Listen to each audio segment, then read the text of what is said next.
MOF has pledged its backing for the 16.6 billion ringgit LRT3 project. Finance Minister Lim Guan Eng says his ministry will help Prasarana Malaysia fund and guarantee the project to give confidence to work package contractors who may otherwise be concerned about payments. He says contractors had earlier complained about not being paid by the public transport service operator can now expect to receive the 255 million ringgit owed to them.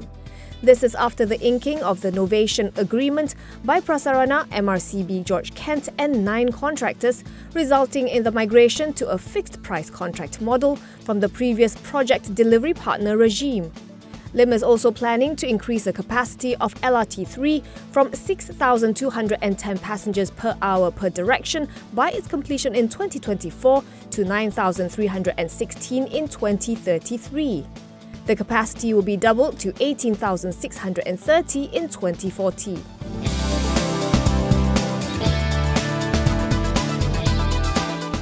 Axiata Group sank to a net loss of 1.66 billion ringgit in the fourth quarter, from a net profit of 24.7 million ringgit in the previous year and a massive full-year loss of 5.03 billion ringgit compared with earnings of 909.48 million in FY17.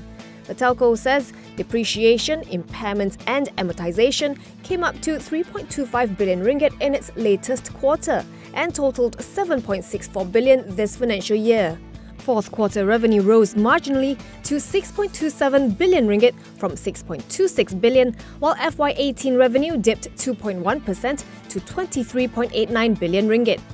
It announced a dividend of 4.5 cent per share and a higher full-year total dividend of 9.5 cent per share. President and Group CEO Tan Sri Jamaluddin Ibrahim says, at a glance, headline profit can be alarming and misconstrued. However, he points out that the results were due to massive accounting adjustments, which only served to cloud its strong underlying fundamentals.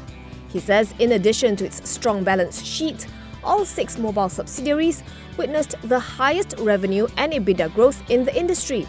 The telco is confident it will have a promising 2019.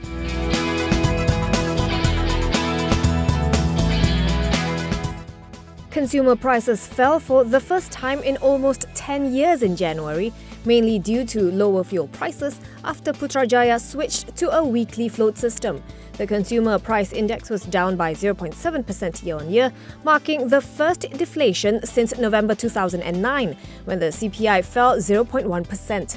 The Statistics Department says transport costs shrank by 7.8%, as the average price of RON 95 fell to RM1.98 per litre, RON 97 to RM2.28 per litre, and diesel to RM2.12 per litre.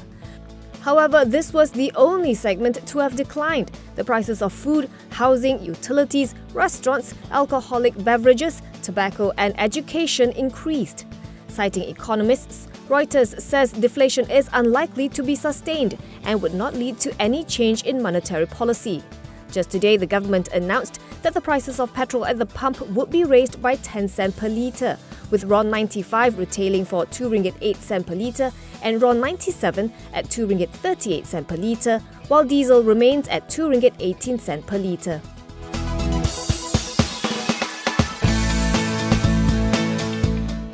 Malakoff Corp saw a 188% surge in fourth quarter net profit to 85.5 million ringgit on the back of improved contribution from its Tanjung Bin energy coal plant.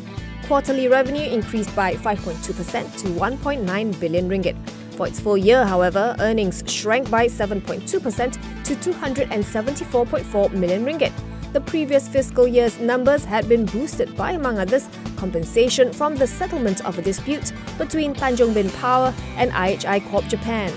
Top-line revenue inched up by 3% to 7.3 billion ringgit, thanks to higher energy payments from the Tanjung Bin Energy, Tanjung Bin Power and Segari Energy Ventures plants. Malakoff proposed a dividend of 3.5 cents per share. Going forward, the company says it is exploring opportunities in the renewable energy sector, particularly in hydro, biogas and waste-to-energy. It will be participating in the government's open tender for the third round of the 500-megawatt large-scale solar projects. It expects its performance to remain satisfactory for FY19.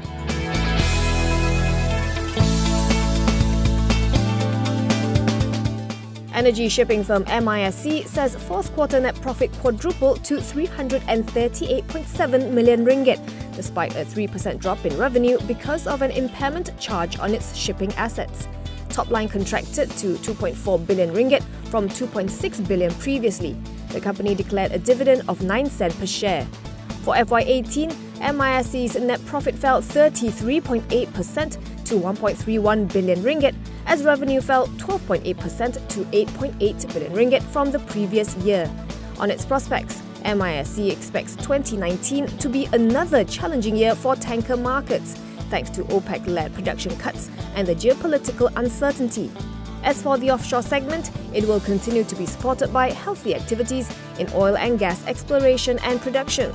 It is also eyeing more floating production system contracts, which are expected to be forthcoming in the next few years.